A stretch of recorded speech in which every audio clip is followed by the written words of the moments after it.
Bonjour à toutes et à tous, bonne rentrée, bienvenue à Sorbonne Université. Je vais donc vous proposer le cours linguistique du master LFA à partir d'aujourd'hui. J'interromprai peut-être exceptionnellement aujourd'hui le cours un peu avant la fin pour avoir le temps de répondre, comme il s'agit du premier cours, à peut-être un certain nombre de questions individuelles. Je vous précise tout de suite que les cours sont enregistrés en audio et puis le PowerPoint sera mis également à disposition sur Internet. Je vais vous indiquer à la fin du cours le site du cours. Et sur ce site, si un jour vous êtes absent, vous pouvez retrouver tout le PowerPoint et l'enregistrement audio du cours. C'est cette raison pour laquelle je m'enregistre à chaque fois. Il y a aussi beaucoup d'étudiants qui suivent ces cours à l'étranger, donc c'est une chose importante. Donc je le précise bien, vous n'êtes pas obligé de prendre tout en note puisque vous récupérez ensuite les documents du PowerPoint.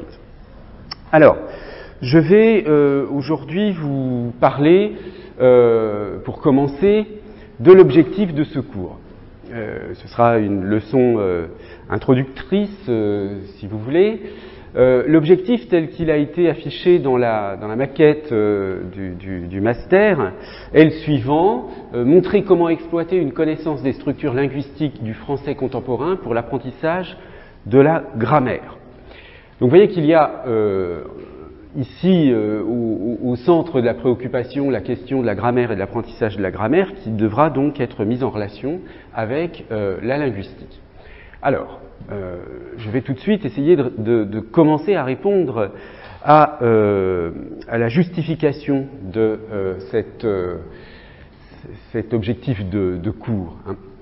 Alors, il y a d'abord en premier lieu la question un peu épineuse de l'apprentissage de la grammaire en français langue étrangère. Je ne vais pas là refaire tout l'historique, mais vous savez sans doute que dans l'histoire de la didactique du français langue étrangère, il y a eu des périodes où on a considéré que l'enseignement explicite de la grammaire était parfaitement inutile et que donc il était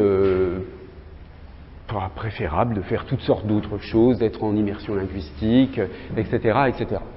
Alors, comment pouvoir répondre à cette question? Et cette question concerne d'ailleurs aussi bien l'enseignement du français langue maternelle que l'enseignement du français langue étrangère. Est-ce qu'il est utile ou non d'enseigner explicitement la grammaire lorsque on enseigne le français? Alors, comment peut-on répondre à cette question? Au fond, jusqu'à présent, on a répondu par des moyens plus ou moins idéologiques qu'on appelle parfois l'argument de la grand-mère. Hein. C'est-à-dire que, bon, on a bien vu, certains disent, on a bien vu que ça ne servait à rien. Donc on arrête d'en faire. D'autres considèrent, bah si, c'est utile, moi je vois avec mes pratiques d'enseignement, c'est utile, donc il faut en faire. Bon, d'accord ? Donc avec des arguments de ce genre-là, évidemment, on ne fait rien de sérieux, il n'y a pas de... ça ne peut pas être pris en considération. Le seul moyen, au fond, d'évaluer la pertinence de l'enseignement explicite de la grammaire, ce serait de développer des protocoles expérimentaux, c'est-à-dire d'avoir une classe contrôle où on ne fait pas du tout de grammaire, une classe où on en fait, de mesurer par des pré-tests le niveau au départ, par des post-tests le niveau à la fin, le niveau général, hein, en production, en expression écrite et orale. Et puis là, on verrait si, en effet, l'enseignement de la grammaire a été efficace ou non. Alors, force est de constater que ce type de méthode, ce type d'évaluation expérimentale de l'enseignement, des enseignements, et en particulier de l'enseignement de la grammaire, n'a pas été fait jusqu'à présent d'une manière systématique et convaincante. Il y a bien quelques petites tentatives, mais qui ne sont de toute façon pour l'instant absolument pas conclusives. Ouais, j'ai l'impression que quelqu'un veut entrer là.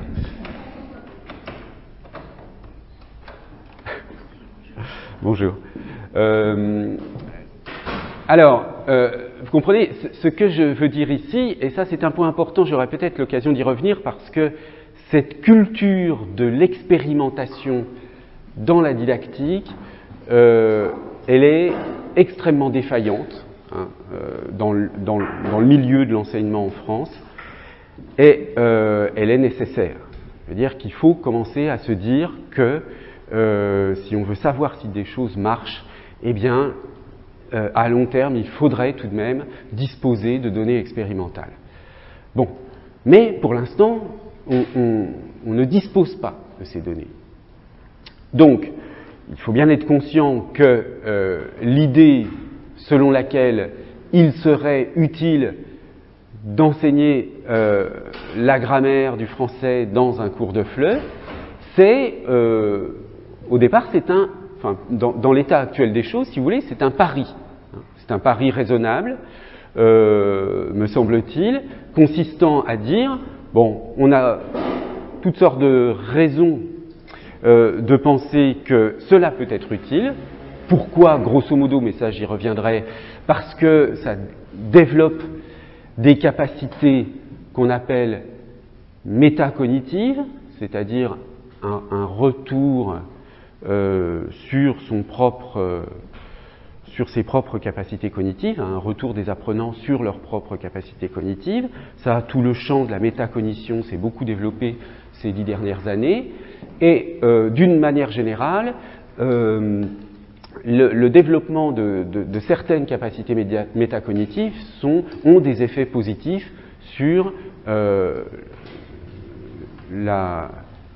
les processus cognitifs impliqués, c'est-à-dire voilà, avoir un retour métacognitif sur ses propres productions langagières, orales, écrites, mais bon là, souvent il s'agit plutôt de l'écrit, a un effet ensuite sur la production et la compréhension orale ou écrite. Mais c'est une idée qui pour l'instant n'est pas étayée expérimentalement. Hein. J'en suis bien conscient, il faut bien sûr en être conscient. Il ne faut pas non plus avoir la naïveté de croire que un exercice de grammaire, je ne sais pas moi, sur les accords en genre ou en nombre, un exercice de grammaire sur les accords en genre et en nombre va immédiatement avoir pour effet que les apprenants vont maîtriser spontanément la question de l'accord en genre et en nombre. Hein. Il n'y a pas une sorte d'effet immédiat, direct, de l'enseignement de la grammaire. C'est d'ailleurs pour cette raison, l'absence évidente de cet effet direct du développement du métalangage grammatical des apprenants que l'on a à un moment donné considéré que ça ne servait à rien, mais évidemment ça n'est pas du tout un argument suffisant. Alors, à partir du moment où on accepte cette idée, ce pari que enseigner la grammaire est une chose qui pourrait être utile, eh bien, la question se pose, bien sûr, de savoir comment faire, quoi enseigner exactement. Il ne s'agit pas non plus de s'imaginer que les apprenants vont devenir des linguistes. Hein. Donc, il va falloir trouver un moyen de définir une sorte de niveau de granularité de cet enseignement, c'est-à-dire est-ce que le type de grammaire le type de description du français qu'on va proposer dans ce genre d'enseignement, à quel degré de précision il va nous conduire, hein, jusqu'où il faut préciser cet enseignement. Et puis, comment le pratiquer? Bon, ça, ce sera moins ma question, puisque là, c'est vraiment une question de didactique.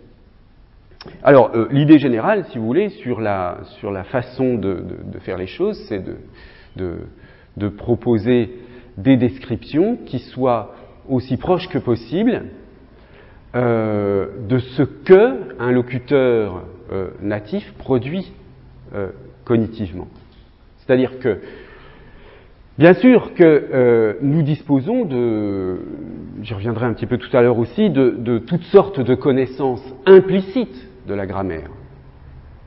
Implicites, c'est-à-dire que n'importe quel locuteur du français est capable de dire que le professeur a commencé le cours est équivalent à, on peut dire, il a commencé le cours. Hein? Donc, cette simple commutation entre le professeur et il, qui est perçue comme évidente, hein, montre que, d'une manière implicite, la segmentation du groupe nominal, le professeur, qui vont ensemble, elle est faite par votre cerveau. Hein. Cognitivement, sans jamais avoir fait de grammaire, vous avez cette connaissance de la délimitation du syntagme nominal ou du groupe nominal. Ça, c'est de la grammaire implicite. Et puis, on pourrait faire exactement le même raisonnement pour la délimitation du syntagme verbal ou du groupe verbal, etc. etc. Hein. Donc, il y a toutes sortes de structures que notre système cognitif manipule, mais sans que nous en soyons réellement conscients. Donc, le principe de base, si vous voulez, de cet enseignement de la grammaire, il doit être fondé sur le fait que les descriptions grammaticales qu'on va utiliser vont essayer d'être aussi proches que possible des structures cognitives qui sont utilisées spontanément par les locuteurs. Alors, aujourd'hui, à titre d'introduction, je vais vous proposer un ensemble de remarques, non pas directement sur le français langue étrangère, mais sur le français langue maternelle et sur l'enseignement de la grammaire en France, parce que il se trouve que le ministère de l'Éducation nationale a publié très récemment, fin juillet, de nouvelles instructions pour l'enseignement du français, donc français langue maternelle. Hein. Mais ces instructions et les réflexions qu'on peut avoir à partir de cela sont intéressantes aussi pour notre question à nous. Donc, en résumé, si vous voulez, ce que nous allons faire après ce premier cours introductif où on va parler de choses un petit peu générales, c'est s'appuyer sur des connaissances linguistiques issues de la linguistique cognitive, principalement, mais qui reviennent finalement à de la description grammaticale assez élémentaire, pour que vous ayez les connaissances nécessaires en grammaire, pour que vous ayez les connaissances nécessaires en grammaire pour l'enseignement du français langue étrangère. Hein.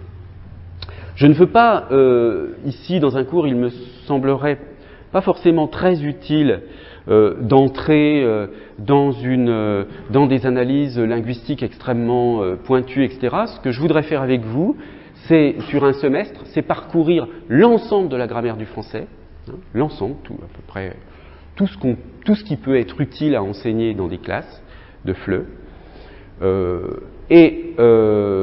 FLE d'ailleurs, ou des classes de français, même de français langue maternelle, pour que vous ayez vraiment une vision d'ensemble et une terminologie simple, utilisable, applicable dans les classes. Mais mon travail de linguiste sera de justifier cette terminologie par des arguments linguistiques.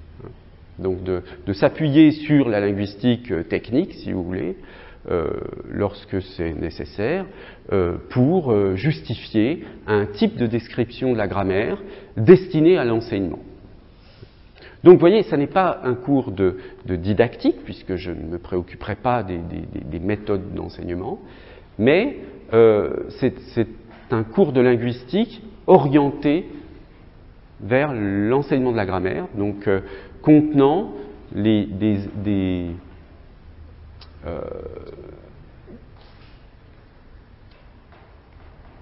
enfin disons, mon objectif est de vous donner une vision la plus claire possible du contenu d'enseignement utilisable pour la grammaire du français. Alors, je vais donc commencer par la question d'enseigner la grammaire à l'école, et en particulier dès le début, à l'école primaire. En fait, une des raisons pour lesquelles, je vous l'ai dit, je vous propose cette introduction, c'est que la question est très débattue aujourd'hui. Il y a eu, avec le ministre d'ailleurs, la semaine dernière, à Poitiers, dans le centre de formation des inspecteurs de l'éducation nationale, tout un séminaire de réflexion sur ce sujet auquel j'ai aussi participé. Et donc, je vous livre là les réflexions assez actuelles qu'on peut avoir sur cette question, mais dès les classes du primaire. Donc, vous voyez, à un niveau, on part là d'un niveau tout à fait élémentaire, et du genre de problème qui se pose lorsque les enseignants n'ont pas les connaissances grammaticales ou linguistiques suffisantes. Donc, que faire? Alors, je pars d'un exemple. Vous voyez, lorsqu'on pose la question qu'est-ce que ça veut dire enseigner la grammaire? De quoi parle-t-on précisément? Je prends là un exemple d'une évaluation dans un manuel de classe, et vous voyez que ici, on a des subdivisions de l'enseignement de la langue: grammaire, le verbe, orthographe, lexique. Donc on a l'impression là que l'enseignement de la grammaire n'inclut pas la réflexion sur le verbe ou sur l'orthographe, que le lexique est à part. Bon, ça, ce sont des pratiques scolaires d'usage en France, parce que le verbe, il y a tout un pan important pour les classes qui concernent évidemment la conjugaison des verbes. Donc souvent c'est mis à part, mais ce sont des subdivisions, si vous voulez, purement pratiques, qui n'ont aucun fondement linguistique, bien entendu, puisque bien sûr qu'étudier le verbe fait partie de la grammaire au sens où le considèrent les linguistes. Mais ce qui m'intéresse ici, c'est ça. Vous voyez, dans la partie orthographe, vous avez un exercice dont la consigne est quel groupe de mots n'est pas un groupe nominal. Alors vous avez ce grand ciel bleu, bon voilà, ça marche, c'est un groupe nominal. Vous mélangez délicatement, ça ne marche pas, donc voilà, c'est ce mot-là, ce groupe de mots-là, petit b, qui n'est pas un groupe nominal. Ce qui m'intéresse ici, c'est que l'auteur du manuel a inclus cet exercice dans la partie orthographe. Or, vous voyez qu'évidemment, cet exercice n'a absolument aucun rapport avec la question de l'orthographe. Donc on voit que là, le concepteur du manuel n'a pas lui-même une idée claire des frontières entre orthographe, grammaire, etc. Un deuxième exemple très classique qu'on trouve beaucoup dans les manuels de français langue maternelle, les exercices sur l'accord en genre, masculin-féminin. Alors vous avez un premier type d'exercice classique avec des problèmes morphologiques, un tigre, une tigresse, un pharmacien, une pharmacienne, un conducteur, une conductrice, un danseur, une danseuse, un breton, une bretonne, un boulanger, une boulangère, un ogre, une ogresse, un piéton, une piétonne, un sportif, une sportive. Bon, pas de difficulté particulière. Là, il y a une sorte de... On voit bien que l'apprentissage vise une question morphologique qui concerne donc les désinences de genre. Mais quand vous regardez le deuxième exercice, en particulier la deuxième ligne, cette fois-ci c'est dans l'autre sens, mais c'est le même genre de problème, trouvez le masculin. Le masculin de la poule ou le masculin de la vache ou de la biche, évidemment c'est une toute autre question. Savoir que le coq serait l'équivalent masculin de la poule, c'est un problème de vocabulaire, ça n'est plus du tout un problème de morphologie. De morphologie de morphologie du genre. Donc là aussi, il y a une confusion entre ce qui relève de la morphologie, du vocabulaire, etc. Donc c'est le premier principe. Il faut bien évidemment que les enseignants, quel que soit le contexte dans lequel ils enseignent la grammaire, que ce soit le français langue étrangère ou le français langue maternelle, aient une idée assez claire des niveaux d'analyse, et la semaine prochaine on verra exhaustivement quels sont les niveaux d'analyse qu'il faut prendre en considération, mais en tout cas il ne faut pas les confondre. Si on veut avoir un moment de pratique grammaticale sur telle ou telle question, il faut que ce moment soit homogène. Alors, cette question, enseigner la grammaire, elle présuppose plusieurs autres questions. Bon, ce qu'on a dit, que faut-il entendre par grammaire? Là encore, est-ce qu'il y a une seule grammaire du français? Est-ce qu'il existe plusieurs descriptions possibles du français? Alors, bien sûr, vous savez bien qu'en linguistique, il existe des théories linguistiques différentes. Alors, on va dire, bah oui, mais alors quelle grammaire il faut enseigner? Il y a tant de théories, etc. Mais ça, c'est vraiment un faux problème. Hein, parce que, oui, il existe des théories linguistiques différentes, mais la différence entre ces théories linguistiques concerne si vous voulez, le fait que telle ou telle théorie va éclairer tel ou tel aspect des langues. Hein. Je veux dire qu'il va y avoir une théorie qui va être très forte sur la sémantique grammaticale, une autre théorie qui va être plus centrée sur la syntaxe, d'autres plus centrées sur la question des idiomes ou de la phraséologie, ou du figement, etc., etc. Ça, ce sont vraiment les théories linguistiques très homogènes, très explicites dans leur description, mais qui sont tellement homogènes et tellement explicites qu'elles vont laisser de côté un certain nombre de phénomènes pour se concentrer sur la logique d'un seul et même phénomène. Alors que là, il s'agit de disposer de connaissances pour un enseignement grammatical. Or, la description du français élémentaire pour l'enseignement de la grammaire à l'école ou en classe de FLE, il n'y a pas plusieurs possibilités. Si vous voulez, il y a un accord aujourd'hui chez les spécialistes de linguistique française pour, à ce niveau de description assez élémentaire, hein, un accord sur la description. Il n'y a pas plusieurs façons de voir la grammaire. Je prends un exemple, un détail qui est un peu embarrassant là par rapport, vous le verrez tout à l'heure, aux instructions sur les programmes d'enseignement. Mais de toute façon, j'y passerai rapidement parce que là, c'est quand même beaucoup moins notre problème. Mais dans les nouveaux programmes, le conditionnel apparaît comme un mode, hein, le mode conditionnel, par opposition au mode indicatif, au mode subjonctif, etc. Or, sur ce point, il n'y a absolument aucune discussion depuis, je ne sais pas, des décennies parmi les spécialistes de linguistique française. Le conditionnel est un temps de l'indicatif. Hein. Bon, je pourrais vous le montrer, je vous en reparlerai, mais c'est très clairement un temps de l'indicatif. Tout simplement parce que si vous prenez, bon, je vais vous l'expliquer puisque j'introduis cette idée. Si vous prenez les verbes du premier groupe,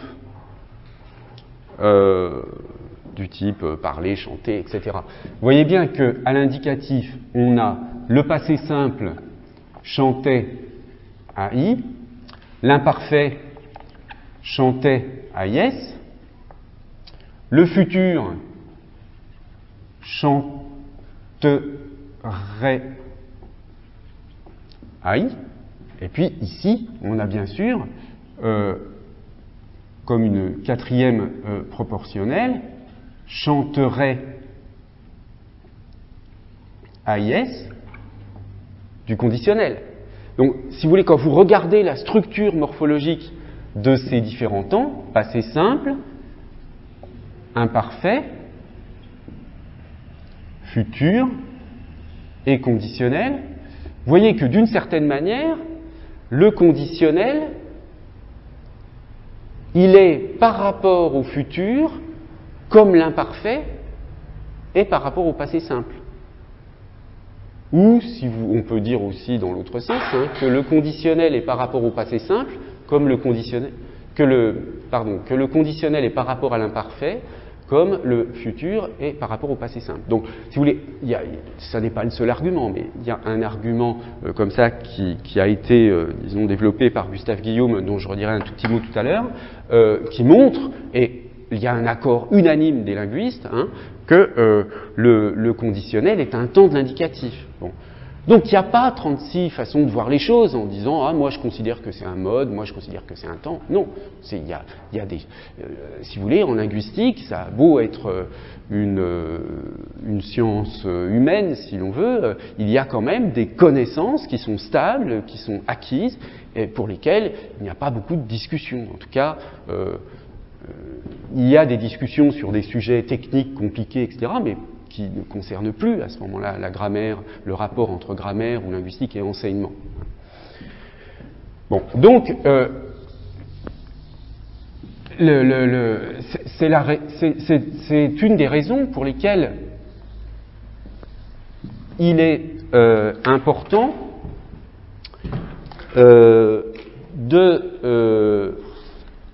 de se rappeler qu'il existe quand même, avec la linguistique, un savoir de référence qu'on doit prendre en considération. Bon. Alors ensuite, eh bien, il y a toutes sortes de questions. Il faut être au clair sur ce qu'on veut que les élèves sachent faire, et sur les aptitudes cognitives sous-jacentes, et puis comment faire en sorte pour que les élèves développent cela, et puis quelles sont les connaissances que doivent avoir les enseignants pour être en mesure d'aider les élèves à développer ces capacités cognitives qui sont sous-jacentes aux connaissances, enfin disons aux processus grammaticaux ou linguistiques. Alors, pour préciser la notion de grammaire dans le cadre scolaire, on dispose de différents outils. Pour ce qui concerne les apports institutionnels, il y a des programmes, il y a des notes de service. Alors ça, pour le FLE, ça n'existe pas, mais ça existe pour le français langue maternelle.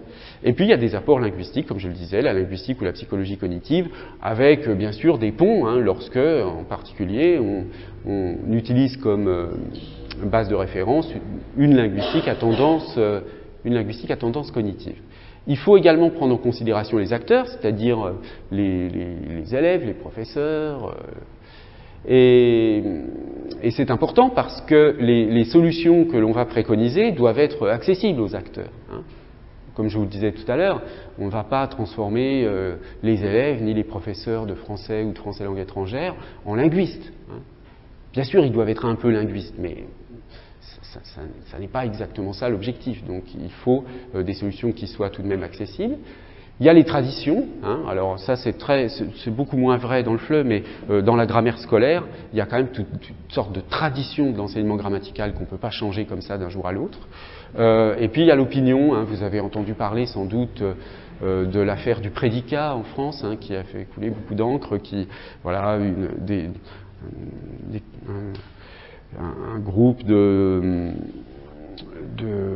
personnes avaient proposé d'introduire une notion nouvelle qui est la notion de prédicat dans les programmes scolaires, et il y a eu un tollé, un refus de l'opinion, d'une certaine façon, plus ou moins politiquement instrumentalisé, mais peu importe.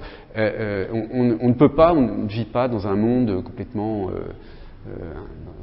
dans un monde idéal de la pure pensée, il y a du public, etc. Donc en tout cas, dans la grammaire, en contexte institutionnel comme les classes, etc., on ne peut pas ne pas tenir compte de l'opinion en France. Il y a une sensibilité très forte aux réformes touchant la langue, la grammaire, etc. Donc il faut trouver des solutions qui soient à la fois accessibles, argumentées et qui tiennent compte des traditions. Alors, les apports institutionnels, j'en parle rapidement parce que il est bon quand même que vous ayez une idée, avant qu'on parle du français langue étrangère, de ce qu'on exige des élèves dans les classes. Alors, le ministre Blanquer a publié une note de service le 25 avril dernier, expliquant un certain nombre de choses sur l'enseignement de la grammaire. Alors, vous voyez déjà, rien que le titre de cette note de service, enseignement de la grammaire et du vocabulaire, un enjeu majeur pour la maîtrise de la langue française. Donc, tout au moins, encore une fois, je le rappelle, nous sommes dans le cadre du français langue maternelle, il y a cette affirmation qu'il y a bien une utilité de la grammaire française. Alors, comment elle est décrite, cette utilité ? Oui, là ce sont des extraits, des citations de cette note de service. La capacité des élèves à comprendre, à analyser le fonctionnement de la langue et à savoir appliquer les règles. Alors là, ce sont principalement les règles d'orthographe grammaticale qui sont visées, est indispensable car elle conditionne leur accès à tous les enseignements disciplinaires, donc les autres matières, autres que le français. Elle commande leur réussite scolaire ainsi que leur insertion dans la vie sociale. Donc vous voyez, l'enjeu est quand même fort. Hein. Si on fait de la grammaire, on est mieux inséré socialement, en faisant un résumé un peu caricatural. Deuxième citation, grammaire et vocabulaire sont au service de la lecture et de l'écriture. Les notions étudiées constituent en effet pour les élèves des outils tant pour mieux comprendre les textes et justifier des interprétations que pour améliorer leur expression écrite. Il est vrai que dans certains cas d'ambiguïté, dans certains cas de textes qui peuvent avoir une certaine densité grammaticale, le fait de disposer de ressources d'analyse grammaticale peut être utile pour la compréhension des textes. Et dernière citation, cet enseignement explicite et progressif de la grammaire et du vocabulaire apporte une aide particulière aux élèves les plus fragiles linguistiquement, en leur donnant des points de repère, gage d'une plus grande assurance et d'une meilleure efficacité dans l'usage de la langue. Donc là, vous voyez, au fond, des apprenants de français langue étrangère, ils sont assez fragiles, hein, linguistiquement, d'une certaine façon. Donc l'idée, là, c'est que l'enseignement de la grammaire et l'enseignement explicite de la grammaire et du vocabulaire donneraient des points de repère. Alors encore une fois, hein, ces affirmations sont de pures et simples affirmations. Ce sont des paris, hein, intellectuels sur l'efficacité de l'enseignement grammatical, mais ce ne sont pas du tout des affirmations étayées par des données scientifiques ou expérimentales. Alors, dans cette note de service, il y a une chose importante pour l'enseignement du français langue maternelle, c'est que la note de service affirme le caractère indispensable de l'autonomie de l'enseignement de la grammaire française. C'est-à-dire que sont préconisées les leçons de grammaire. Vraiment une leçon de grammaire régulière, avec une progression autonome. Hein, et cela, je pense que c'est aussi utile en français langue étrangère, hein, contrairement à ce qu'on a peut-être pu penser à un certain moment. Bien sûr, on s'adapte au niveau des classes auxquelles on a affaire, mais vous voyez à quoi ça s'oppose, cette idée d'enseignement autonome de la grammaire? Eh bien, à une pratique pédagogique qui a eu cours pendant de longues années, qui consistait à faire des petites remarques grammaticales ponctuelles à l'occasion de la lecture d'un texte, d'une remarque d'élève, etc. Hein. Donc un enseignement émietté, ponctuel de la grammaire qui se pratiquait auparavant. Aujourd'hui, la préconisation qui est donnée pour les professeurs de l'enseignement primaire et secondaire, c'est l'enseignement explicite de la grammaire. Donc un temps, dans l'ensemble du temps dont on dispose pour l'enseignement, pour enseigner la grammaire, faire des petites leçons de grammaire récurrentes qui ont leur propre progression indépendamment des études thématiques, textuelles, etc., qui innervent, si vous voulez, le reste du cours. En termes de contenu, on voit que la grammaire scolaire, c'est principalement de la morphologie et de la syntaxe, hein, et puis le vocabulaire est mis un peu de côté. Et si on fait un bilan rapide donc de cette note de service, les idées principales sont les suivantes. Bon, je viens de le dire, les leçons de grammaire autonome, un ensemble de notions grammaticales à assimiler et puis des compétences à acquérir. Donc là, ce sont plus des pratiques. Donc par exemple, ce qui est visé comme compétence ici, c'est savoir faire des accords, par exemple, hein, en genre, en nombre, accorder les verbes avec leur sujet, etc. La construction de notions identifiées, donc l'idée de construction, c'est-à-dire qu'on va observer les corpus et puis dans certains cas on va, alors ça n'est pas du tout une position hyper constructiviste, mais c'est une position consistant à dire que pour certaines questions, il peut être utile de faire prendre conscience des régularités pour les élèves, donc donner l'occasion aux élèves de prendre conscience d'un certain nombre de régularités observables dans un corpus bien choisi. Mais ça, je vous montrerai un exemple tout à l'heure. Bon, la grammaire, c'est de la morphologie et de la syntaxe. Et puis, la note de service donne la distinction entre différents types d'activités grammaticales, si vous voulez, des activités brèves, ritualisées, d'automatisation, de restitution, etc. Donc ça, c'est très important, même, alors là, en particulier pour le français langue étrangère, d'avoir des moments où on automatise des processus linguistiques, c'est extrêmement important. Comme je vous le disais tout à l'heure, en parlant de la notion de construction de notions, eh bien, des travaux sur corpus, avec de la manipulation, du classement, voir émerger certaines régularités, etc. Et puis, bien sûr, lorsque les notions sont un peu installées, lorsque les élèves, on sent qu'ils maîtrisent assez bien telle ou telle notion grammaticale, eh bien, on peut la réexploiter. Il est bon de la réexploiter régulièrement dans d'autres travaux, écriture, lecture, etc. Alors, maintenant, quelles sont les notions grammaticales ou les compétences qui sont visées dans les programmes? Alors là, c'est ce dont je vous parlais tout à l'heure. Oui, c'est très récent, 26 juillet 2008, ont été publiés les programmes d'enseignement de l'école élémentaire et du collège. Donc, c'est une modification, ce ne sont pas, vous voyez, ce sont des ajustements par rapport au programme scolaire antérieur. Mais pour ce qui concerne la grammaire, il y a eu quand même très clairement une simplification, une réduction à l'essentiel, et c'est ça qui est intéressant. Ça nous permet, si vous voulez, tout ce que je vous explique là, va vous montrer comment dégager un certain nombre de notions, un nombre minimal, vraiment le minimal du minimal de notions qu'à mon avis, des apprenants de français langue étrangère peuvent maîtriser.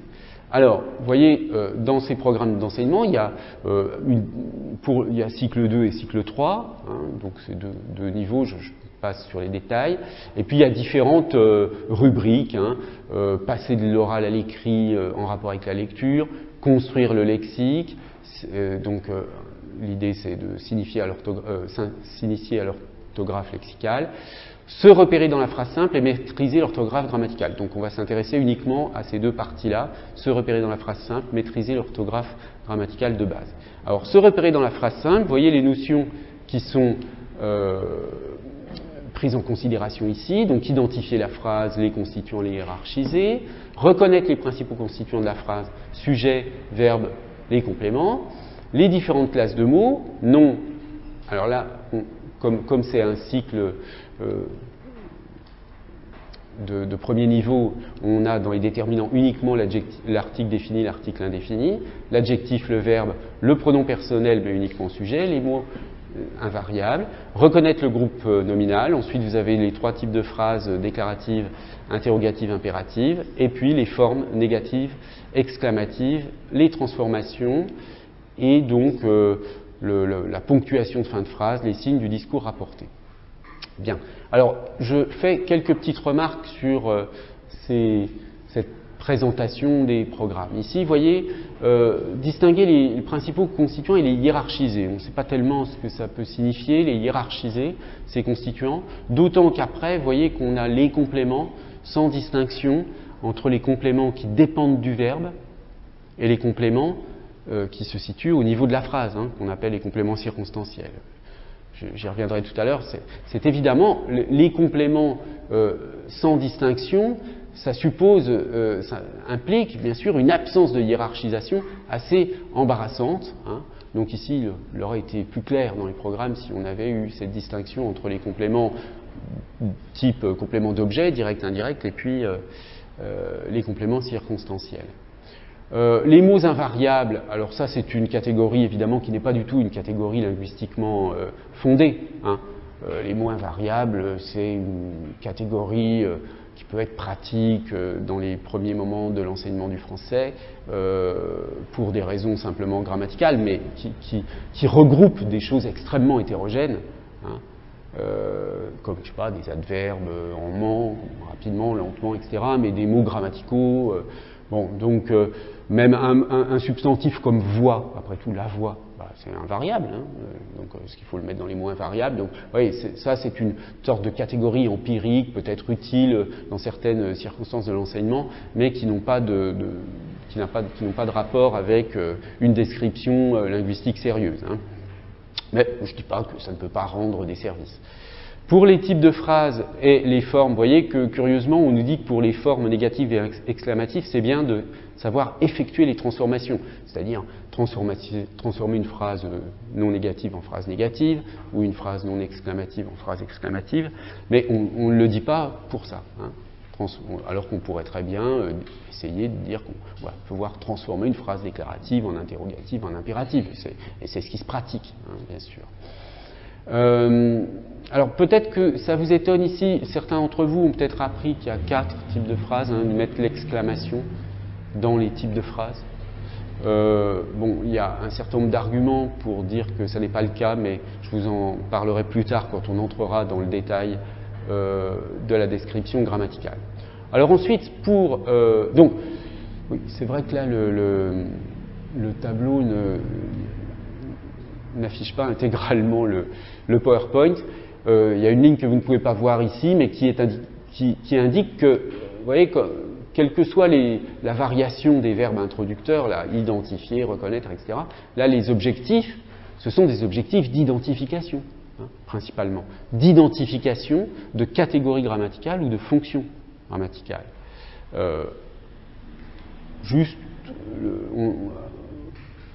On a cette idée des transformations là, qui vont au-delà de la pure et simple identification, puisque là on a affaire à des transformations morphosyntaxiques, mais pour le reste, ce sont bien les compétences qui sont demandées, les connaissances et les compétences qui sont demandées. Bon, les connaissances, c'est la liste de ces notions, et puis les compétences, c'est de savoir les identifier, ces notions, c'est-à-dire identifier un verbe, un nom, un article, etc. Pour ce qui concerne l'orthographe grammaticale, on ne va pas entrer dans les détails, mais vous voyez que, évidemment, l'orthographe grammaticale de base, la question ne va pas être d'identifier des notions, mais plutôt, ici, l'objectif, c'est la maîtrise de procédures morphologiques. Procédures d'accord, donc, dans le groupe nominal, vous voyez, les chaînes d'accords, ce qu'on appelle les chaînes d'accords, bon. Et puis la relation sujet-verbe. Hein, ce sont les deux gros morceaux, si vous voulez, les accords dans le groupe nominal et l'accord sujet-verbe. Plus donc toute la morphologie verbale. Mais vous voyez que là, ce qui est visé, ce ne sont plus des questions d'identification. On va moins s'intéresser. L'identification va être une sorte d'outil, par exemple. On va pouvoir demander à un élève de dire à quel temps est conjugué tel verbe, etc.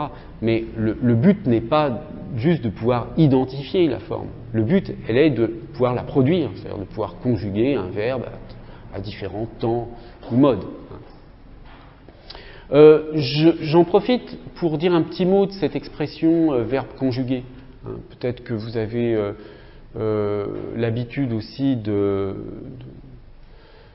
d'utiliser cette expression. Alors, c'est une expression dont il faut se méfier parce que là aussi, si vous voulez, linguistiquement, c'est problématique. Là, on a affaire typiquement à une tradition grammaticale. Hein. On parle, alors, étudier les verbes conjugués, ou voilà, cette notion de verbe conjugué. C'est quoi un verbe qui n'est pas conjugué d'après cette expression?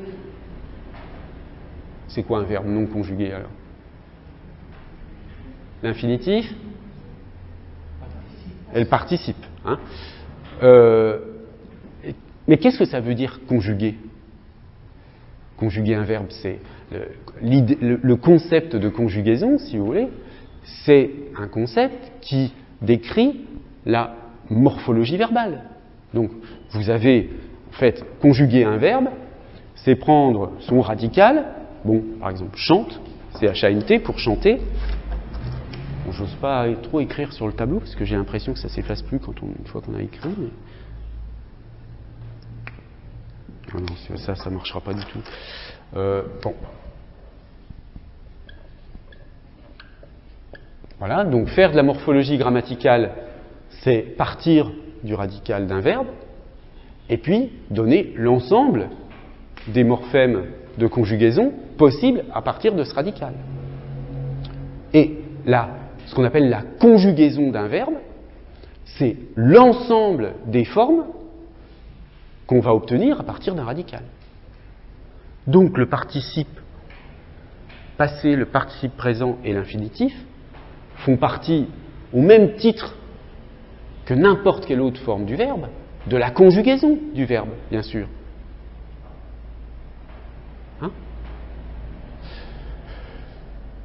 Donc, plutôt qu'utiliser cette notion de verbe conjugué et verbe non conjugué, si vous voulez faire référence à l'infinitif et au participe, il est préférable de dire verbe conjugué à un mode non personnel.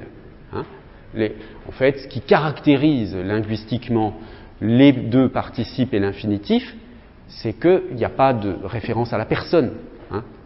On ne dit pas je, tu pour chanter, chantant, chanter, participe passé, chanter. D'accord ? Donc ce sont des modes non personnels. Bien sûr, je reverrai ça avec vous en détail. Hein. Des modes non personnels. Donc il est préférable de parler de verbes conjugués à un mode personnel ou verbes qui ne sont pas conjugués à un mode personnel. Parce que là, du coup, conjugaison garde son sens. Hein.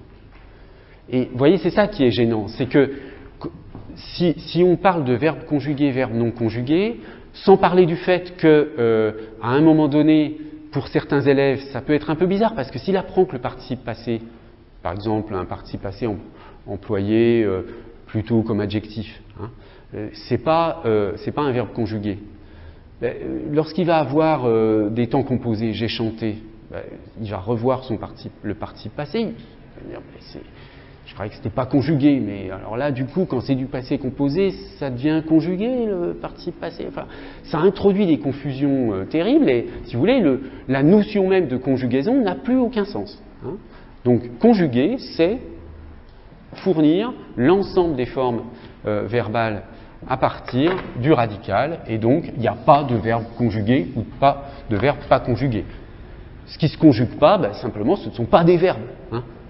D'accord ? L'adjectif, il ne se conjugue pas. Hein, mais à partir du moment où quelque chose se conjugue, c'est le verbe, c'est d'ailleurs un critère de repérage hein, du verbe, c'est le mot qui se conjugue. Alors, on nous donne aussi un certain nombre d'informations sur le cycle 3. Donc le cycle 3, c'est la fin de l'école primaire, hein, CM1, CM2 et puis la 6e. Et là, vous voyez que les instructions officielles disent qu'à cet âge-là, les enfants sont capables d'appréhender ce qui est appelé le système de la langue. Et ça, c'est une notion intéressante, et je vous en reparlerai bien sûr. C'est une notion, là, en l'occurrence, qui est tout à fait compatible avec les connaissances linguistiques. Les langues sont en effet des systèmes. Systèmes, c'est-à-dire des structures organisées avec une certaine cohérence. Je ne dis pas une logique, parce que les langues, ce sont quand même des choses humaines, et donc elles n'ont pas une logique au sens de la logique formelle. C'est plutôt de la logique floue, si on veut, mais en tout cas, mais il y a tout de même une systématicité d'une certaine sorte, hein, même si on n'est pas dans une cohérence absolue. Et voyez que une des choses importantes, c'est et qui caractérise l'enseignement grammatical, c'est le fait d'être capable de repérer les constituants de la phrase, hein, qu'elle soit simple ou complexe. Donc il faudra éclairer cette notion de constituant. Quand on regarde la liste des notions, c'est une liste un peu complémentaire. Vous voyez, on a ajouté les déterminants possessifs démonstratifs.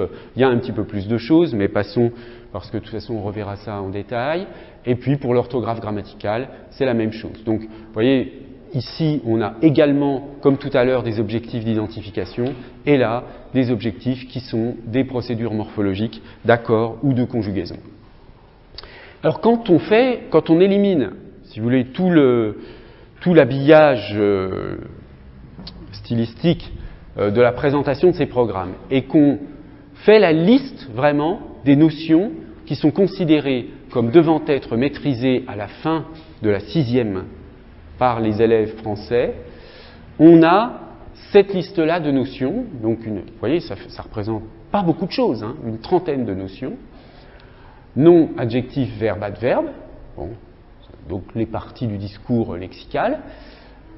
Parmi les déterminants, on se limite aux 2 articles, il n'y a pas le partitif, hein, mais ça, on en reparlera, parce que nous, bien sûr, on va s'y intéresser, mais ça, c'est, si vous voulez, la liste limitative établie pour donc, les cycles 2 et 3. Les déterminants possessifs et démonstratifs, le pronom personnel, la préposition, les conjonctions coordination-subordination, le groupe nominal prépositionnel. Alors, on se demande pourquoi il n'y a pas aussi le groupe verbal, etc. Mais enfin, bon, ça, c'est bien sûr qu'il faut l'envisager.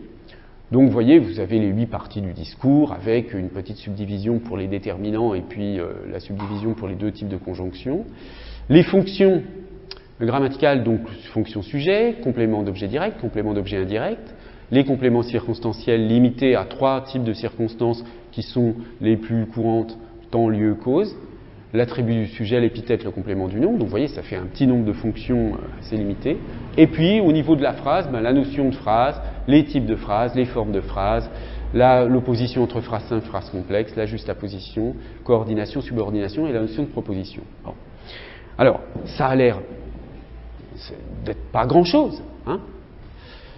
Mais je peux vous dire, et ça fait quand même maintenant beaucoup d'années que j'enseigne à l'université, que lorsque vous récupérez des étudiants en 2e ou 3e année, même des étudiants de lettres, les 3/4 d'entre eux sont incapables de maîtriser ces notions-là, qui sont censées être enseignées et maîtrisées à la fin de la 6e. Et ça, ces programmes, si vous voulez, il y avait dans les programmes antérieurs, les programmes antérieurs étaient plus exigeants. Il y avait aussi la relative, etc. Donc on a réduit la voilure pour aller à l'essentiel. Mais même ça, des étudiants français qui ont suivi un cursus, qui ont eu des cours de linguistique, etc., leur immense majorité sont toujours incapables de maîtriser ces notions. Donc ça veut dire que l'enseignement de la grammaire, il est très très inefficace en France, hein. Et la raison pour laquelle il est très inefficace, c'est que malheureusement, trop souvent, les professeurs n'ont pas les connaissances nécessaires pour enseigner correctement la grammaire, hein. Donc là, c'est vraiment mon but avec vous, c'est que vous ayez une fois pour toutes les connaissances nécessaires pour enseigner la grammaire dans n'importe quelle situation pour des élèves qui apprennent le français. Alors, maintenant, les apports scientifiques. Je vais parler de 3 choses.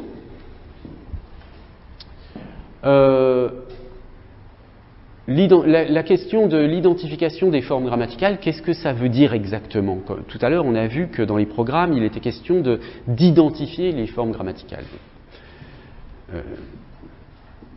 Qu'est-ce que ça présuppose comme processus cognitif? Bon, je parlerai un petit peu du système de la langue et de la terminologie parce que, donc là, je pense que ça va paraître en novembre probablement, il y a une nouvelle terminologie grammaticale pour l'enseignement du français qui va être publiée et il faudra la prendre en considération et donc comme j'ai des informations sur cette terminologie avant même qu'elle soit publiée, tout simplement parce que j'y ai contribué, eh bien je vais vous en parler un petit peu. Mais de toute façon, tout l'enseignement que je vais vous proposer au cours de ce semestre sur le rapport entre linguistique et grammaire va être fondé sur cette nouvelle terminologie. Alors, un petit mot rapide sur les rapports entre linguistique et grammaire scolaire, mais ça je suis très très rapide parce que c'est un sujet qui pourrait nous occuper tout le semestre, hein. C'est un sujet très vaste et étudié par beaucoup de personnes, en particulier, peut-être vous avez déjà entendu parler des travaux de Chervel, hein, qui est quand même très connu dans ce domaine. Bon, pour simplifier, au départ, en France, l'enseignement de la grammaire scolaire est complètement autonome. C'est-à-dire que dans les classes, enfin bon, ça commence assez tard, hein, je veux dire, vers le milieu du XVIIIe siècle, il commence à y avoir un enseignement de la grammaire du français un peu autonome, détaché du latin, de l'enseignement de la grammaire latine, et cet enseignement se met en place d'une manière tout à fait autonome, avec une terminologie propre, avec, bon, c'est une sorte de terminologie qui est une terminologie, une description grammaticale qui est propre au milieu scolaire. Alors, la raison, en étant encore une fois très très simple, hein, la raison pour laquelle il y a cette autonomie à cette époque jusqu'à peu près aux années 50, c'est tout simplement parce que la linguistique de l'époque, et surtout une linguistique historique qui s'intéresse aux familles de langues, au rapport des différentes langues avec l'indo-européen, enfin tout au moins des langues indo-européennes, on découvre au XIXe siècle, vous savez bien, tout cela, la phonétique historique, etc. Donc, si vous voulez, ce qui se fait dans la recherche en linguistique à l'époque est absolument inapplicable au français, n'a pas de rapport avec la grammaire du français. Or, à partir des années 50, on commence à faire les linguistes commencent à s'intéresser au français, à décrire le français d'une manière un peu scientifique, et c'est là que commencent les problèmes. Et dans les années 70, il y a une tentative, qu'on appelle parfois de rénovation de la grammaire, d'utiliser les connaissances des linguistes pour donc améliorer l'enseignement de la grammaire en France. Alors ça a été très catastrophique en réalité parce que justement comme la grammaire scolaire avait été très autonome et qu'il y avait une sorte de corps de connaissances que les instituteurs se transmettaient de génération en génération, au moment où on a voulu rénover entièrement cette terminologie pour introduire les apports de la linguistique, eh bien il y a eu une sorte d'effet de panique. On avait l'impression que ce qu'on enseignait autrefois était faux, donc il fallait plus l'enseigner, mais qu'il fallait le remplacer par quoi, on ne savait pas trop. Les propositions à l'époque très enthousiastes des linguistes étaient souvent inapplicables parce que trop techniques, trop compliquées dans les classes. Donc, dans les années 70 à peu près, en France, il y a eu quelque chose comme une sorte de confusion, de situations confuses, on ne savait plus exactement quoi enseigner. D'où, à partir des années 80, une grande méfiance des milieux scolaires à l'égard de la linguistique, l'influence à un moment donné de l'analyse de discours, mais là aussi qui a été un échec et qui a été abandonné. Aujourd'hui, ce qu'on peut dire, c'est un peu ce que je vous disais tout à l'heure, c'est que les choses sont quand même très apaisées. On dispose aujourd'hui d'un ensemble de connaissances sur la linguistique française qui sont simples, applicables, fiables, applicables, je veux dire, à l'enseignement de la grammaire. Donc, c'est le bon moment, si vous voulez, pour reprendre la terminologie grammaticale et la question de l'enseignement de grammaire sur de bonnes bases. Alors, qu'est-ce que ça veut dire enseigner identifier des formes. Alors, si on prend une phrase toute simple comme ça, l'abîme appelle l'abîme, c'est la traduction d'un proverbe latin, abissus, abissum, advocat, invocat, pardon, abissus, abissum, invocat. Vous voyez qu'en latin, évidemment, comme vous avez des cas, hein, l'ordre des mots a beaucoup moins d'importance qu'en français. Ces deux formules-là se trouvent dans la littérature. Hein. Donc on peut très bien mettre l'accusatif, donc ce qui correspond au complément d'objet direct en deuxième position ou en troisième position dans la phrase. Hein. Alors ça me donne l'occasion de faire une petite remarque qui est une formule qu'on doit à Gustave Guillaume, le grand linguiste français, si vous voulez, dont je vous parlais tout à l'heure. Une langue a la syntaxe de sa morphologie. Hein. C'est-à-dire que, vous voyez que plus la morphologie est développée, par exemple en latin, moins on a besoin de syntaxe. C'est-à-dire l'ordre des mots a moins d'importance puisque les fonctions des mots sont marquées par des cas. Alors qu'en français, c'est une des raisons pour laquelle, en français particulièrement, l'enseignement grammatical est utile, c'est que la morphologie est assez pauvre. Et du coup, la syntaxe doit être plus développée. Donc, vous voyez qu'il y a une sorte de compensation. Hein, il y a un équilibre, morphologie-syntaxe. Si une langue a une morphologie très développée, sa syntaxe est beaucoup moins développée. Et inversement, si la morphologie est très peu développée, la syntaxe est très développée. Hein. Donc ça, il faut le prendre en considération pour le français langue étrangère, en fonction des contextes linguistiques des langues 1 de vos apprenants. Parce que, si vous voulez, la familiarité avec l'idée que la position des mots a une importance sur la position des mots dans la phrase a une importance sur la signification, n'est pas évidente selon les contextes linguistiques dans lesquels on se trouve. Alors, identifier une forme grammaticale dans un contexte de grammaire, d'enseignement de la grammaire, ça peut être un ensemble de choses qui sont les suivantes. Hein, sur cette phrase-là, si on veut faire, si vous voulez, tourner, si on veut appliquer toutes les notions grammaticales que j'ai énoncées tout à l'heure, eh bien, on obtient un certain nombre de choses qu'on peut être en droit d'attendre des élèves. Hein. On attend qu'ils soient capables de faire quoi, les élèves, à partir de ça? Eh bien, on attend qu'ils soient capables, par exemple, de dire que, dans les deux cas, abîme est un nom, que appel est un verbe, que l'apostrophe dans les deux cas ce sont des articles définis, que l'abîme, que ce soit le sujet ou le COD, ce sont des groupes nominaux, que appel l'abîme c'est le groupe verbal, que le premier, l'abîme, est le sujet, que le deuxième est un complément d'objet et que l'ensemble est une phrase. D'accord ? Voilà, ça c'est l'ensemble des choses. Vous voyez, ça ne fait pas énormément de choses, ça fait 1, 2, 3, 4, 5, 6, 7, 8 choses qu'on peut attendre de la part des élèves. Mais ce que je veux surtout vous montrer ici, ce dont je voudrais que vous preniez conscience, c'est que le fait d'être capable de dire ici, par exemple, que ça c'est un article défini, c'est une opération cognitive d'un certain type. Ça veut dire quoi? Ça veut dire que j'ai mis l'apostrophe dans la catégorie de l'article défini. J'ai mis ce groupe de mots, l'abîme, dans la catégorie des groupes nominaux. J'ai mis ce verbe plus le groupe nominal qui le suit dans la catégorie du groupe verbal, etc., etc. L'idée ici, vers laquelle je veux vous amener, c'est que l'identification de ces catégories grammaticales, c'est au fond, du point de vue cognitif, une opération de catégorisation. Et ça, c'est très important. Qu'est-ce que c'est exactement que la catégorisation?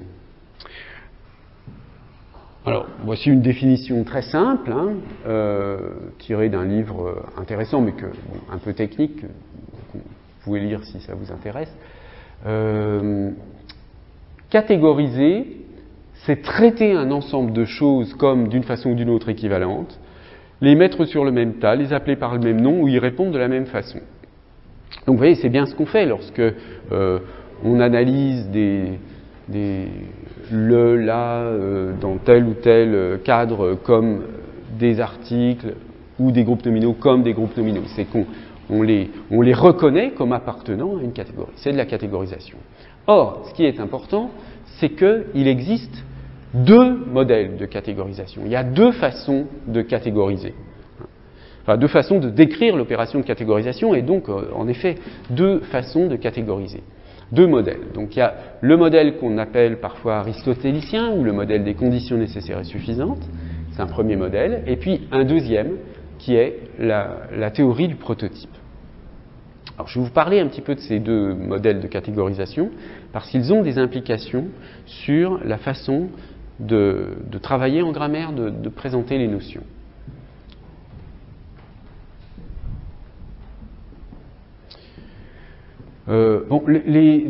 Les autres séances, on fera une pause entre les 2 heures, mais là, comme je vais m'arrêter à peu près vers 9h30, si vous voulez bien, on ne va pas faire de pause aujourd'hui, et puis je resterai pour répondre à toutes les questions qui se posent. Mais je vous le dis pour les prochaines fois, parce que c'est vrai que le matin, comme ça, à 2 heures, c'est un peu long. Donc les prochaines fois, on fera une pause, le temps de prendre un café, mais là, comme je veux prendre un petit peu de temps pour régler éventuellement les cas individuels, on ne fera pas de pause. Alors, le modèle des conditions nécessaires et suffisantes. Ce modèle consiste à catégoriser à partir de l'idée d'un dénominateur commun de la catégorie.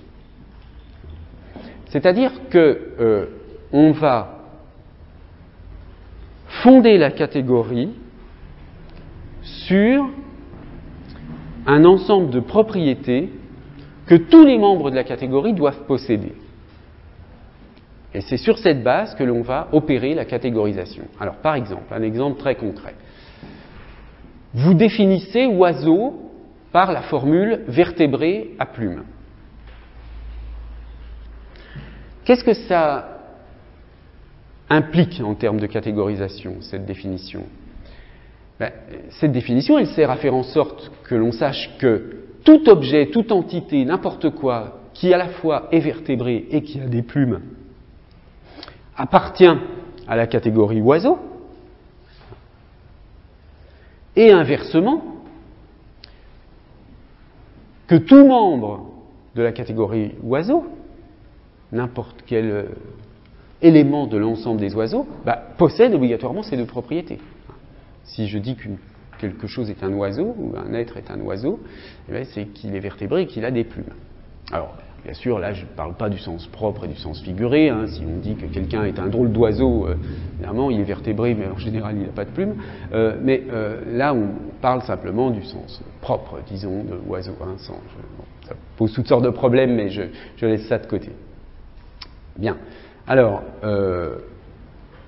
si c'est une classification qui est utile, c'est un type de classification qui est utile dans les sciences. Là, je vous donne un exemple purement scolaire de classification scientifique des espèces animales. Mais d'une manière générale, les sciences utilisent ce type de classification, ce type de catégorisation. On fonde les catégories sur une définition, et cette définition doit être extrêmement rigoureuse.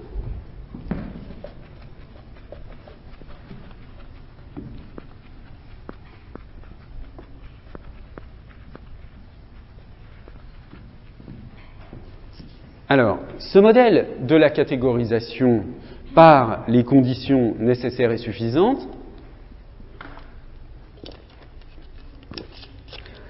il a plusieurs caractéristiques. Il y a d'abord l'idée que les catégories, dans ce cas-là, ont des frontières bien délimitées, c'est-à-dire que, si vous voulez, la catégorie oiseau, elle a des frontières bien fermées. Une chose est un oiseau ou pas un oiseau, on est dans la catégorie ou dehors, mais on ne peut pas être entre les deux. D'accord ? Bon, d'où l'idée que ce type de catégorisation appartient à une logique binaire, et puis que tous les membres de la catégorie ont le même statut. À partir du moment où vous avez les deux propriétés, être vertébré, avoir des plumes, vous êtes dans la catégorie oiseau, mais n'importe quel oiseau est oiseau au même titre que n'importe quel autre. Bon. Alors, comme je vous le disais, c'est un modèle utile pour la classification scientifique, mais on peut se poser deux questions. D'une part, est-ce que ce type de catégorisation correspond à notre façon naturelle de catégoriser? Et puis d'autre part, est-ce que les langues naturelles catégorisent de cette façon, notamment via la dénomination, le lexique. Vous savez bien que lorsqu'on utilise des substantifs dans une langue, enfin les noms dont on dispose, les mots dont on dispose, pas seulement les noms d'ailleurs, les mots dont on dispose dans une langue sont des catégories, renvoient à des catégories. Et vous savez bien que d'une langue à l'autre, il y a des catégories qui n'existent pas. Il y a des mots, il y a des langues pour lesquelles il n'y a pas de mots pour dire certaines choses. Bon. Et à partir du moment où un mot existe dans une langue, cognitivement, la catégorie existe plus. Je veux dire que dans une langue où la réalité va exister, mais il n'y aura pas de mots pour la désigner. Bien. Alors, comme les langues sont le produit naturel de l'esprit humain, on se doute que si la catégorisation sur le modèle des conditions nécessaires et suffisantes ne correspond pas à notre façon naturelle de catégoriser, il y a peu de chances que ce soit le cas dans les langues naturelles. Alors, dans la catégorisation ordinaire, parce que la catégorisation c'est quelque chose, je veux dire, on effectue des milliers d'opérations cognitives de catégorisation par jour, sans s'en rendre compte. Hein. Catégoriser, c'est voir un objet, je vois ça et je perçois que c'est un téléphone. Je l'ai mis dans la catégorie des téléphones. Hein. Je vous le disais tout à l'heure, catégoriser, enfin je ne l'ai pas commenté, mais ça apparaissait sur la diapositive, on catégorise dès qu'on perçoit quelque chose. Hein. Parfois, évidemment, il y a un objet étrange, on ne sait pas ce que c'est, on ne peut pas le catégoriser. Mais c'est très rare. La plupart du temps, on catégorise. Hein. Donc c'est vraiment une opération habituelle. Et bien sûr, on catégorise en fonction de ses connaissances. D'accord ? Le nombre de catégories dont vous disposez, la finesse des catégories, des subdivisions, dépend de vos connaissances. Pour prendre un exemple très, très simple, vous vous promenez dans une forêt. Vous n'avez aucune connaissance particulière sur les plantes, les arbres, etc. Bon, vous disposez de quoi comme catégorie? Vous voyez quoi dans une forêt? Vous voyez, bon, des branches, des feuilles, des arbres. Voilà. Mais si vous avez des connaissances botaniques, vous ne voyez pas des arbres, vous voyez des chênes, des hêtres. Oui. Le monde n'est pas le même selon les catégories dont on dispose. Hein. On ne voit pas le même monde. Mais le monde, il est le même, mais lui-même. Mais notre façon de le percevoir est complètement différente. C'est la même chose pour la grammaire. Soit vous voyez des mots, soit vous voyez des déterminants, des groupes nominaux, des structures, etc. Hein. Donc c'est là où on voit bien qu'il y a quelque chose de complètement aberrant dans l'idée qu'on a pu s'imaginer qu'on pouvait maîtriser vite, bien une langue sans aucune connaissance grammaticale. C'est que, à ce moment-là, on ne voit pas les... Bien, alors, dans la catégorie, je reviens à cette réflexion critique sur la catégorisation. Dans la catégorisation ordinaire, en réalité, les frontières des catégories ne sont pas très nettes. Bon, prenez l'exemple des meubles. Bon, d'accord, une chaise, une table, ce sont des meubles. Est-ce qu'un abat-jour, vous voyez ce que c'est un abat-jour hein, sur les lampes, je dis ça pour les étudiants étrangers peut-être, est-ce qu'un abat-jour, c'est un meuble? Bon, on va dire oui, mais on a quand même l'impression que c'est moins clairement un meuble qu'une chaise ou une table. Prenez les vêtements. Une veste, un pantalon, c'est un vêtement. Mais une ceinture, je sais pas, des lacets de chaussures, est-ce que ce sont des vêtements? Alors je sais la réponse, c'est de dire ah oui, ce sont des accessoires. Alors maintenant on dit accessoires pour dans les sites internet. D'ailleurs, vous remarquerez au passage que maintenant que les technologies numériques se sont développées et qu'il y a des sites internet pour toutes les boutiques pour vendre, elles sont obligées de catégoriser et de sous-catégoriser d'une manière très détaillée. Et parfois, c'est assez amusant de remarquer qu'il y a des choses compliquées pour savoir si, par exemple, quand vous regardez des sites d'ameublement, le tapis de bain va être dans la catégorie tapis ou dans la catégorie salle de bain. Je veux dire, bon, il y a toutes sortes de solutions possibles. Mais là où je veux en venir à propos de cette question des vêtements, c'est qu'on voit bien qu'une ceinture, par exemple, c'est comme membre de la catégorie vêtements, c'est moins représentatif de la catégorie vêtements qu'une veste ou un pantalon. Je veux dire, si je demande à n'importe qui de dire, tiens, dis-moi un nom de vêtements, la personne qui dit lacet de chaussures, franchement, elle est tordue quand même. Hein. Je veux dire, dis-moi un vêtement, la personne va dire veste, pantalon, chemise, quelque chose comme ça. Bon. Donc, il y a bien des vêtements qui sont plus vêtements que d'autres. Des meubles qui sont plus meubles que d'autres. Donc certains membres de la catégorie sont de meilleurs représentants de la catégorie que d'autres. Et l'idée fondamentale dont je voudrais parler ici au sujet de la théorie du prototype, c'est cette notion qu'il existe dans les catégories un prototype de la catégorie. Enfin, un ou plusieurs, mais il y a l'idée que les catégories sont structurées à partir de prototypes. Bon, il y a une deuxième idée sur les niveaux dans la hiérarchie des catégories, mais ça je la laisse de côté parce que ça ne nous concerne pas pour le présent propos. Alors, exemple. Je parlais tout à l'heure des oiseaux. Il y a un certain nombre d'études qui ont été faites qui montrent qu'en Europe en particulier, l'oiseau, le prototype de l'oiseau, c'est quelque chose qui ressemble à un moineau, par exemple. Mais que le pingouin ou l'autruche sont des membres, bien sûr ce sont des oiseaux, hein, ils correspondent à la définition, mais ils sont périphériques dans la catégorie. Ils sont moins oiseaux que le moineau. Bon, pourquoi? On voit bien, c'est parce qu'il ne vole pas. Le pingouin, il a ses plumes, bon, c'est vrai qu'il a des plumes, mais elles ressemblent à des poils, quoi, tellement elles sont petites. Donc, vous voyez, certes, du point de vue scientifique, l'autruche et le pingouin sont des oiseaux au même titre que le moineau, mais du point de vue de notre catégorisation naturelle, on a beaucoup plus de spontanéité à dire que, à considérer, à imaginer, si vous voulez. Pense à un oiseau, voilà, en Europe, parce que là il y a des variations culturelles qui peuvent être importantes, si vous pensez à un oiseau, vous allez penser à quelque chose qui ressemble à un moineau. Hein. Vous n'allez pas penser à un pingouin, si je vous dis pense à un oiseau. Hein. Bon.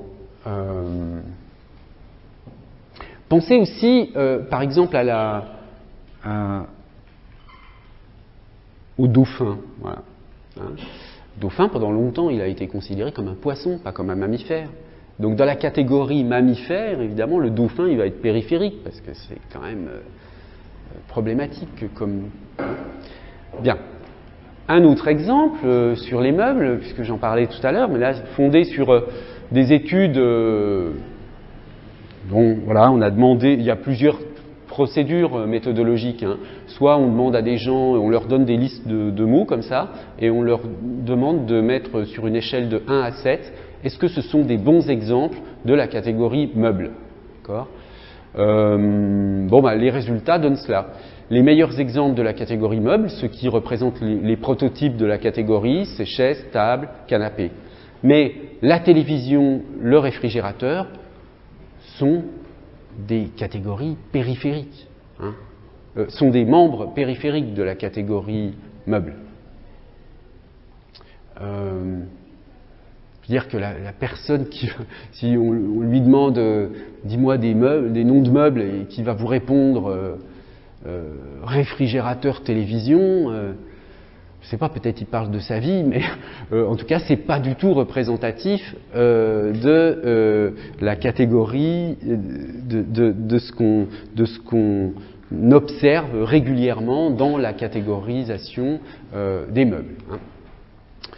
Hein.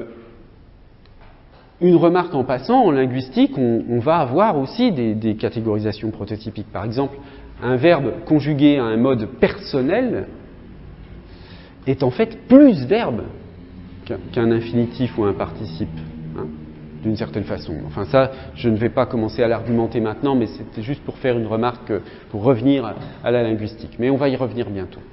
Donc, la conclusion sur cette notion de catégorisation, c'est que la catégorisation naturelle est prototypique.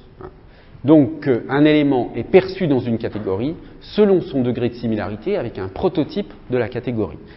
Donc, pour résumer, on ne catégorise pas naturellement en observant les choses, en pensant à la définition de la chose, en vérifiant si la chose correspond à la définition, pour dire oui, ça appartient à telle ou telle catégorie. Non.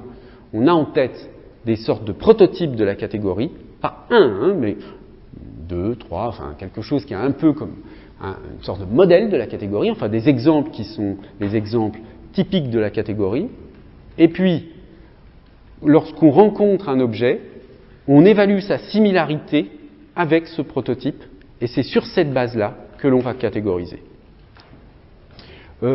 Mademoiselle, je vois que vous prenez des photos, mais je l'ai dit, comme vous êtes arrivé en retard, le PowerPoint sera disponible sur le site internet du cours, hein, donc ne vous inquiétez pas, vous pourrez récupérer les informations si vous en avez Je signale au passage que cette notion de catégorisation, c'est un cas particulier d'un processus cognitif beaucoup plus général, qui est l'analogie. Hein. L'analogie, le fait de percevoir comme identiques des choses qui sont similaires, c'est vraiment une capacité cognitive absolument fondamentale chez l'être humain, et la catégorisation est une des manifestations de l'analogie. Mais c'est vraiment une manifestation impérative. On ne fait pas d'effort pour catégoriser. Au contraire, c'est extrêmement difficile de ne pas catégoriser. Dès que vous voyez un objet, automatiquement, je sais pas, vous voyez une bouteille ou un verre, vous allez tout de suite le percevoir comme un membre quelconque de la catégorie verre, ou de la catégorie bouteille, ou une chaise dans la catégorie chaise. Vous n'allez pas percevoir cette chaise comme étant une chaise particulière qui a telle marque, telle trace, telle rayure sur la... Non, vous ne la verrez pas comme une chose singulière, la chaise. La plupart des objets et même des êtres que nous avons autour de nous, nous les percevons d'abord spontanément comme des membres quelconques de catégories que nous possédons déjà. C'est extrêmement difficile d'accéder à la singularité des êtres ou des choses. Hein. Ça, c'est réservé, grosso modo, pour les êtres, aux êtres que l'on connaît le mieux, nos plus proches, la famille, etc., qu'on perçoit vraiment comme des singularités. Hein. Mais les gens que vous ne connaissez pas, que vous croisez dans la rue, vous les mettez dans des catégories. Hein, je veux dire, homme, femme, blond, brun, grand, petit, gros, beau, laid, voilà. Mais vous avez des catégories, et la singularité de la personne, elle vous échappe totalement. Hein, elle est difficile à voir. Même chose pour les objets, pour n'importe quoi. Du côté de l'objet, entre guillemets, là, ça va être l'œuvre d'art qui va peut-être nous permettre d'échapper à la catégorisation en essayant de construire une forme de singularité qui échappe à la catégorisation. Hein. Mais là aussi, il y a des écoles de peinture, etc., qui recréent des catégories même à partir des singularités. Donc vraiment, la catégorisation, c'est une opération spécifiquement humaine, enfin pas spécifiquement humaine, non, c'est-à-dire les animaux non humains catégorisent aussi, hein, mais avec beaucoup moins d'habileté et avec des champs de catégorisation qui sont très limités. C'est-à-dire que, je sais pas moi, une grenouille, elle est capable de reconnaître des mouches qui volent pour les attraper, de faire la différence entre... Donc elle a de la catégorisation, hein, des poissons aussi, enfin toutes sortes d'animaux ont bien sûr des aptitudes à la catégorisation, mais l'être humain a un pouvoir de catégorisation extrêmement vaste et vraiment illimité, quoi. Alors, si on revient à notre question relative à la grammaire explicite, donc à l'enseignement de la grammaire, donc au fait de développer chez les élèves des compétences métalinguistiques. Hein. Là, je parle bien de grammaire explicite et pas de grammaire implicite ou de grammaire interne, comme je l'ai évoqué tout à l'heure. Hein. Il y a bien sûr des aptitudes grammaticales, des connaissances grammaticales qui sont implicites que chacun possède et qui n'ont pas forcément besoin d'être décrites pour être maîtrisées, mais là on parle bien du niveau métalinguistique. Donc, soit vous présentez les notions par des définitions, et dans ce cas-là, vous êtes du côté du modèle des conditions nécessaires et suffisantes. Alors par exemple, vous allez dire, vous allez définir la phrase comme par une formule, comme la phrase commence par une majuscule et se termine par un point.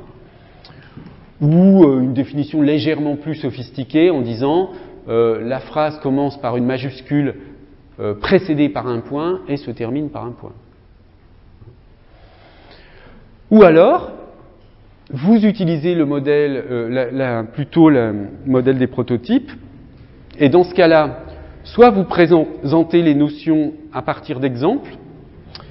Par exemple, vous allez dire, voilà, une phrase, c'est par exemple le facteur distribue le courrier. Hein, vous allez donner un exemple prototypique de phrase. Soit par des modèles structurels, donc en disant, par exemple, la phrase, c'est un groupe nominal plus un groupe verbal plus un groupe circonstanciel. Alors, le problème des définitions, dans l'enseignement de la grammaire, c'est qu'elles sont souvent problématiques. Hein. Lorsque vous prenez cette définition très simple, la phrase commence par une majuscule, se termine par un point, il y a toutes sortes de problèmes. D'abord, c'est plus compliqué que ça parce qu'il y a toutes sortes de points. Hein. Donc il faut déjà enrichir la définition, il faut la compliquer en parlant des différentes sortes de points. Ensuite, quand vous prenez une phrase comme celle-ci, « Le théâtre de Samuel Beckett me passionne », mais écrit « Le théâtre de S. Beckett me passionne ». Un élève pourra très bien vous dire, avec cette définition, moi je vois deux phrases ici. Je vois « Le théâtre de Samuel Beckett me passionne », d'accord, ça commence par une majuscule, ça finit par un point. Mais je vois aussi « Beckett me passionne », ça commence par une majuscule, ça se termine par un point. Et ça commence même par une majuscule précédée par un point. Donc c'est une phrase.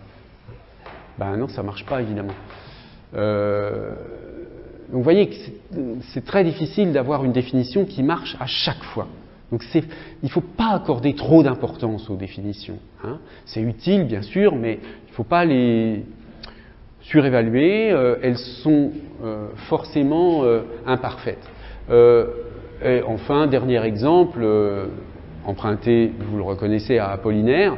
Oui, certains auteurs ne mettent pas de ponctuation. Hein. À la fin, tu es là de ce monde ancien, bergère au Tour Eiffel, le troupeau des bons ponts belle ce matin. S'il n'y a pas de point, alors il n'y a pas de phrase. Si, bien sûr, il y a des phrases, mais il n'y a pas de point. Donc, bon, voilà. Les définitions sont forcément simples dans un contexte d'enseignement. Hein. On ne peut pas faire autrement. Les définitions, elles seront simples. Mais en réalité, une définition simple, elle sera toujours défaillante. Alors, je prends un exemple dans un manuel. Vous voyez, vous avez une définition là, de l'adjectif, enfin une partie de la... Vous avez plusieurs critères qui donnent la définition. Mais je prends le premier critère, hein, qui participe à la définition. Dans un groupe nominal, l'adjectif peut être supprimé, contrairement au déterminant et au nom. Donc, exemple, les serpents dévorent les petites souris, les serpents dévorent les souris. Alors, oui, c'est vrai que ça marche bien, puisque je peux enlever l'adjectif petite ici, ça marche, et puis ça me dit contrairement au déterminant et au nom, c'est sûr que je pourrais plus difficilement avoir les serpents dévorent les petites, ou bien les serpents dévorent petites souris. D'accord ? Donc la définition a l'air de bien fonctionner. Seulement, un peu, je ne sais plus si c'est dans le même manuel ou dans un autre. Regardez cet exercice. Supprime tous les adjectifs qualificatifs, les phrases ont-elles encore un sens? J'ai les yeux verts et les cheveux roux. Vous voyez qu'on ne peut pas dire j'ai les yeux et les cheveux, ça ne veut rien dire. Hein. Grâce au soleil, elle a la peau bronzée. Bon, alors là, sans parler du fait que c'est ici un participe passé employé comme adjectif, donc c'est pas un adjectif prototypique. Grâce au soleil, elle a la peau. L'air marin lui donnait le teint frais. Alors l'air, ça marche. L'air lui donnait le teint, mais ça va pas marcher, etc. Donc vous voyez que, en fait, on a plein de cas où l'adjectif, on ne peut pas l'enlever. Donc cette définition, elle ne marche pas tout le temps. Donc, moralité, et c'est ce que visait à montrer l'idée que la catégorisation naturelle est plus prototypique que sur le modèle des conditions nécessaires et suffisantes, c'est que les définitions sont beaucoup moins importantes que les exemples types. Donc elles doivent être aussi minimales que possible, quitte à ce qu'elles soient défaillantes, autant ne pas les compliquer outre mesure, ne pas faire forcément apprendre des définitions compliquées. Ça franchement, ça c'est un enseignement de la grammaire qui ne sert à rien. Faire enseigner, apprendre par cœur des définitions compliquées, non. Une définition, ça peut servir comme point de repère, mais pas tellement plus que ça. Et elles doivent être très simples. Hein. Par exemple, pour moi, le verbe, c'est pas la peine de compliquer, il suffit de dire que c'est le mot qui se conjugue. Pas besoin de définir plus. Ça suffit pour dire ce qu'est un verbe et pour le reconnaître. Alors, je vous montre un peu comment ça peut fonctionner cette affaire de prototype. Vous voyez, là c'est un exercice élémentaire hein, pour apprendre la catégorie du sujet. Donc on dit, dans la phrase avion décolle, le sujet est l'avion, dans la phrase il décolle, le sujet est il. Trouve le sujet dans les phrases suivantes. Bon, bien sûr, on peut parler définir un peu le sujet en disant le sujet règle l'accord du verbe, etc. Mais vous n'avez pas besoin d'en dire beaucoup, il suffit que les gens s'habituent à catégoriser comme ça. à prendre le modèle, hein, l'avion décolle, le chien aboie. Bon, ben, si dans l'avion d'école, le sujet c'est l'avion, je suppose que dans les chiens aboient, le sujet ça va être les chiens, etc., etc. Et on ne prend que des choses très élémentaires, très simples, pour faire en sorte que se mettent en place progressivement des processus naturels de catégorisation qui vont permettre de reconnaître le sujet dans les cas standards, hein, bien sûr, à chaque fois. Et puis ensuite, on pourra compliquer en mettant des phrases avec un complément d'objet, etc., etc. Mais ce qui est très important, c'est qu'il n'y ait pas dans les exercices de grammaire, c'est qu'il n'y ait pas de cas parasites. C'est-à-dire qu'il faut viser, quand on conçoit des exercices de grammaire, que 100% des phrases soient faisables facilement. Ça ne sert à rien de vouloir mettre des pièges, etc. Non, si on veut travailler sur l'inversion du sujet, ben, on va prendre un ensemble de choses avec de l'inversion du sujet. Mais si on veut, dans un cas, dans un enseignement très très élémentaire, apprendre à faire repérer le sujet, on partira de phrases régulières, normées, sans aucune difficulté supplémentaire. Vous voyez qu'avec un corpus comme celui-ci, avec des jeunes élèves, vous pouvez aussi faire remarquer les phénomènes d'accord. Hein. Vous voyez que quand on a du pluriel, on a de l'accord au pluriel. Quand on a du singulier, on a de l'accord au singulier, etc., etc. Alors, ce qu'il faut éviter, donc, c'est que dans les exercices, il y ait des cas non prototypiques. Alors, par exemple, ça, je l'ai pris dans un manuel. C'était un exercice vraiment pour des petites classes sur la reconnaissance du COD. Et puis, il y avait cette phrase. Bruno espère retrouver son chien. Alors là, c'est un problème pour de jeunes élèves parce qu'ils auront vu partout des COD à partir du verbe principal de la phrase, si vous voulez, hein, après, à partir du verbe conjugué, comme le facteur distribue le courrier. Bon, là, ils vont dire quoi? Son chien, c'est quoi? Il y a de fortes chances qu'ils disent que son chien, c'est le COD d'espérer. Hein. Parce qu'ils auront, si vous voulez, si vous prenez ce modèle, si vous prenez dans le facteur distribue le courrier, le sujet est le facteur. Bruno espère retrouver son chien. C'est quoi son chien? Ah ben non, pardon. Oui, si vous dites dans le facteur distribue le courrier est le COD. Bruno espère retrouver son chien. C'est quoi son chien? Ben, on va dire c'est le COD. Bon, mais c'est le COD de quoi? Alors le problème, c'est que ici, vous voyez, bien évidemment, le COD de espérer, c'est l'ensemble du groupe infinitif retrouver son chien, et que son chien est COD de retrouver. Mais évidemment, c'est une complication supplémentaire que l'auteur du manuel n'a même pas perçue, parce que je vous assure que toutes les autres phrases étaient des phrases tout à fait élémentaires dans le texte. Un autre exemple qui montre à quel point il est important de faire attention au caractère régulier, prototypique des exemples qu'on utilise dans les exercices, enfin des phrases qu'on utilise dans les exercices. Vous voyez là, on a pour la reconnaissance du sujet, l'utilisation de la focalisation « c'est qui ». Qui est-ce qui attrape les souris? C'est le chat qui attrape les souris. C'est qui? Bon, voilà, critère traditionnel pour reconnaître le sujet. Ensuite, vous regardez les exercices, l'exercice qui va avec. Le crabe marche de travers, bon, d'accord, c'est le crabe qui marche de travers. Les ours bruns aiment le miel. Alors, qu'est-ce qu'il va dire l'élève? C'est les ours bruns qui aiment le miel? Ben oui, mais ça ne va pas du tout. Il faudrait qu'ils disent à ce moment-là, ce sont les ours bruns qui aiment le miel. Mais ce sont qui? C'est quelque chose de quand même difficile, pas usuel du tout. Donc là, on a mis en place un outil qui n'est pas applicable tel quel dans les exercices. Donc il faut vraiment faire en sorte, si vous voulez, que des exercices réguliers possédant une certaine systématicité développent les capacités de catégorisation, il faut que les choses soient très régulières. Un autre exemple, plus embarrassant, parce que vraiment ça conduit à vraiment là une erreur d'analyse, souligne les noms et entoure les déterminants. Alors, qu'est-ce que va faire l'élève? Il va avoir moto, bon, j'entoure là. Je vois motard, j'entoure le, ça va. Il porte un casque, je prends casque et j'entoure un. Des grosses lunettes, ok, j'entoure des gants, j'entoure un blouson, de cuir, ben, j'entoure 1, mais cuir, c'est un nom, le cuir. Donc, qu'est-ce qu'il va faire? Il va entourer 2. Supposer qu'il reconnaisse que cuir est un nom. Mais 2, c'est évidemment pas du tout un déterminant, c'est une préposition ici. Ici, il n'y a pas de déterminant, ou un article 0, si vous voulez.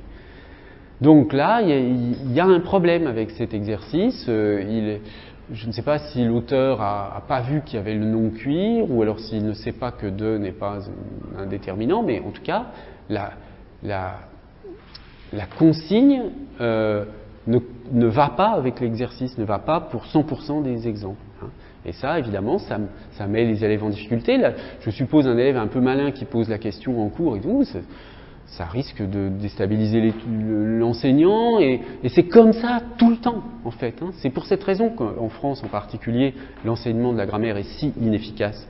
C'est que les choses sont mal faites, et que, du coup, les élèves ont toujours l'impression que la grammaire, bah, c'est au bon vouloir de l'enseignant. Tantôt c'est juste, c'est faux, on ne sait jamais trop pourquoi, et puis voilà.